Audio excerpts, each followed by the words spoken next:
Do you guys remember in Jurassic Park when Jeff Goldblum said, life finds a way? I think he was right, but not in the way that we'd like to think he was right.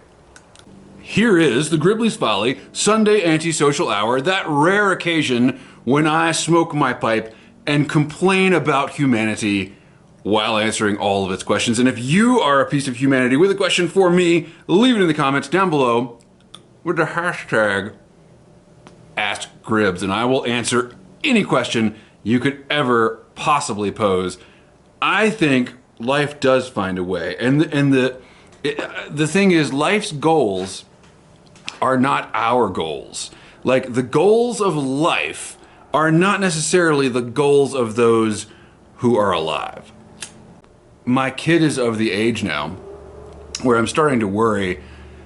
He's 8, he's in 2nd grade. I'm starting to worry that he might come across things that are a little out of his maturity league. I think that he spends a lot of time on the internet, and all he wants is content about vintage retro gaming. That's all he wants. But as you and I know, there's a lot of other stuff on the internet, like pipe videos. We wouldn't want him to find any of those. And other stuff too that's maybe not quite as bad. By the way, I'm smoking Foundry. This is my second. I smoked a pipe last week, I think. This tobacco needs some drying. I smoked a pipe last week, but this is my second real smoke in months and months because I had dental work, and life finds a way. So I'm enjoying it. I'm smoking it in my, let's see, hey, check this out. This lens can actually focus really close. My Moulin Rouge Renoir.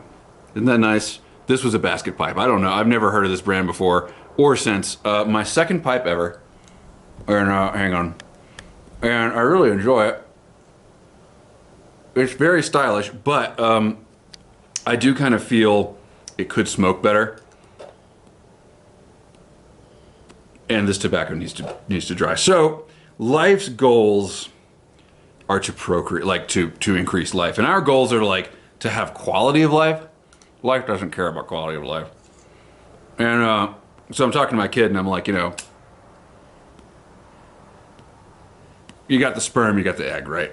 And when those two get together, they make a baby. The stork has nothing to do with babies.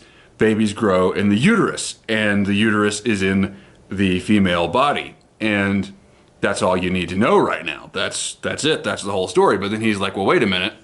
If the sperm is in the male body and the egg is in the female body, how do they get together? Well, life finds a way. This is off topic, but lately I have developed a real hankering for the grouse, which I'm not sure is healthy. I don't know that the grouse is. I've heard that if you're in Scotland, someone correct me if I'm wrong here, Beard or whoever.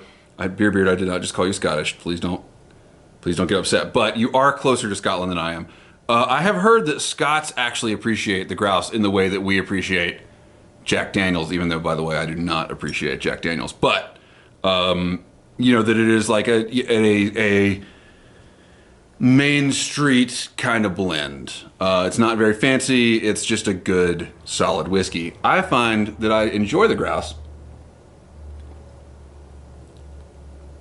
until the next day. I have to be very careful to only have a feather or two of the grouse.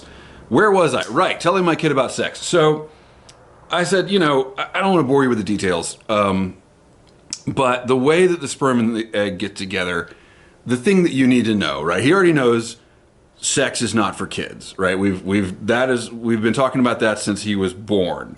In fact, as he was being born, I believe I have a clear memory of my wife saying, "Mom was right, sex is bad." Whatever. We've been talking about this for a long time. Sex is not for kids. That's all you need to know about it. But now I feel like he might stumble into something on the internet or whatever. You need to just be prepared for situations in life. The same way you would educate your kid if you found a handgun on laying out. He goes over to a friend's house and the parents have a gun. You know what you do with that? Like, that is not for kids. You need to tell an adult that you saw that. And so I tried to make the connection that sex involves nakedness. That when you are When the sperm and the egg magically, when life finds a way, generally one of the properties of that way is that the people involved are naked. So if you see someone naked, other than like your close family because you walked into the, I mean, this kid has no boundaries, stumbles into, comes in the bathroom while we're in the shower, whatever. Other than like, the people that you normally see naked because it's a fact of life that you live with them. Other than that, if you see anybody naked, it's not really a good time. So life finds a way, and mostly in my life, I think of like the reason that we're recording this with a nice camera is so you don't get to see, you don't see the chaos of the background there. I don't want you to see that because life is chaotic. That is how it finds a way. All the ways are writ in disorder. That is how things progress. We're all just amino acids bumping around and getting hit by lightning in a vast ocean, and that's what causes life. And it's total chaos. And man, my life is total chaos. So the reason the sex ed thing has been on my mind, and I don't want to get too deep into this because, well, you'll see why, is North Carolina is very quickly becoming Florida. And we had a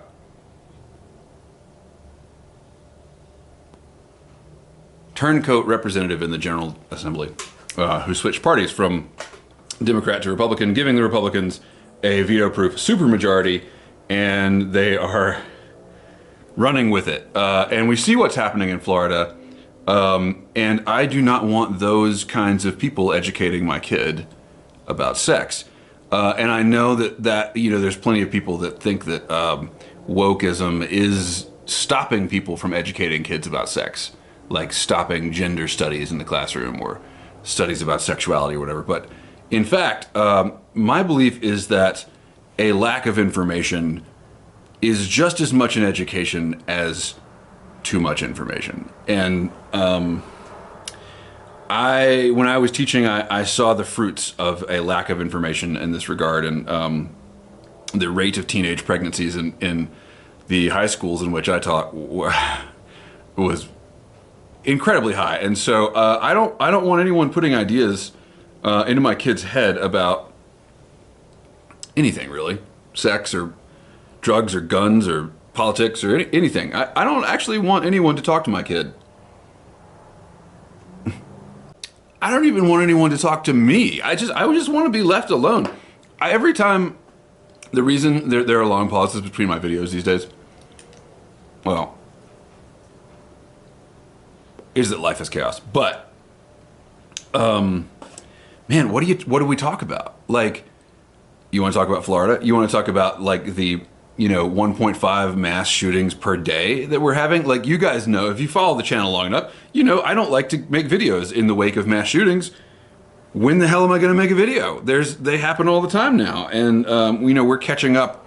We're making up for lost time that with COVID, we just didn't have enough masses to shoot. And now we do. And here we go. So yeah, I actually made a short. I was going to put it on Instagram because I made a short I painted over a Confederate flag that I found out in the wild, and that I made a little reel about it, and that reel, blood, sweat, and tears for fine art photography that I was trained from a young age to create, and then I go and I spray paint over a Confederate flag that some mouth breathing redneck paint under a bridge, and that's my most popular reel on my channel right now, or on my Instagram feed. Anyway, so I thought, well, hey, I'll double down on that. I'll make another little like slightly political thing. So I made, they banned a graphic novel adaptation of the Diary of Anne Frank in Florida. Anyway, I made this little short that I didn't post anywhere else, so you can see it here. Oh, hey, boss. We just got in this book about this little girl who was murdered by people that ban books. Yeah, we're gonna ban that book. Oh, okay, well, seems a little extreme, but whatever.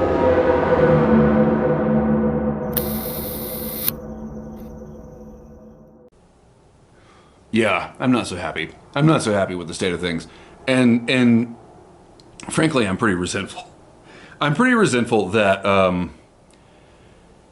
like, everyone said it was going to be okay. All of our teachers and our parents, everybody said, hey, the future's never been brighter. Every generation has it better off than the last. And then I had a kid,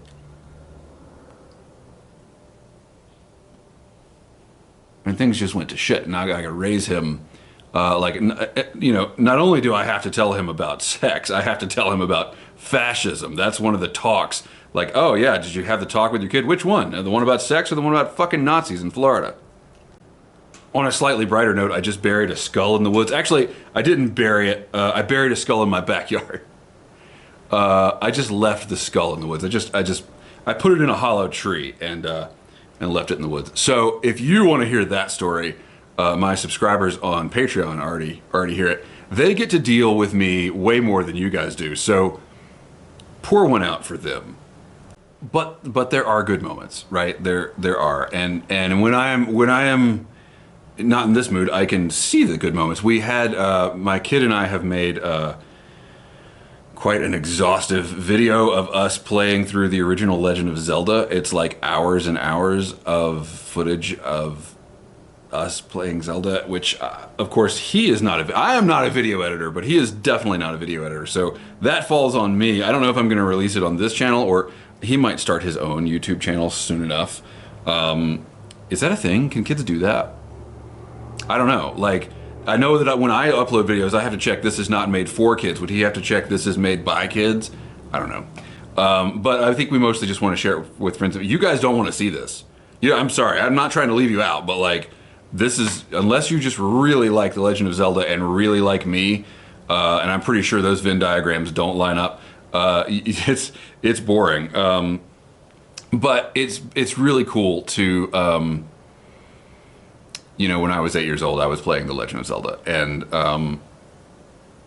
when you have these moments of clarity where, yes, life is chaos, but also there are patterns in the chaos, and it's pretty cool to see him enthralled with that. Now, I kind of wish he would back down on his video game obsessions a little bit. He's a little off the deep end with it, but there are worse things. I made a video for you guys 6 weeks ago. Life finds a way to ruin my productivity, and I'll probably release that pretty soon. Waterfalling photography. Oh! It's Worldwide Pinhole Photography Day. I don't know if you know this, but I happen to be a photographer, and I do occasionally shoot pinholes, and I should probably like have something prepared to show you for.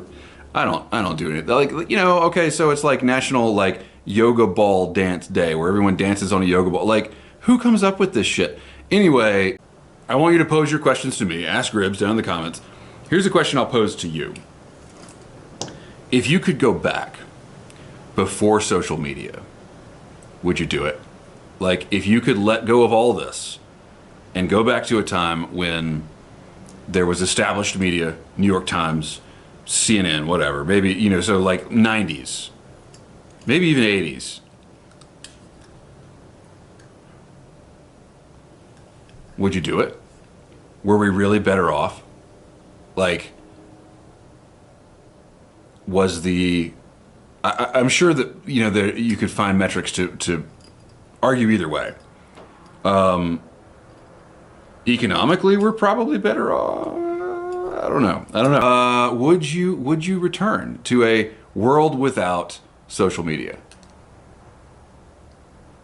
None of us would know each other. That's the thing. Yeah, my first impulse is to say, hell yeah, let's get rid of it all. And the second thing I think is like, I've met a lot of really cool people this way. Yeah, I don't know. Tell me what you think. So I hope life is not finding its way with you. I hope your chaos, you need some chaos. That's how life finds the way, right? You need some chaos. But I hope your chaos is at like a low roar. That's the best we can hope for at this point, right? Like, oh God, I keep going to these horrible, that's the best we can hope for. No, I hope you're doing okay. That's what I mean to say. Why do you go there, Gribs? Why do you have to be like that? We better sign off here. Thank you so much for watching. Keep the ends out for the ties that bind.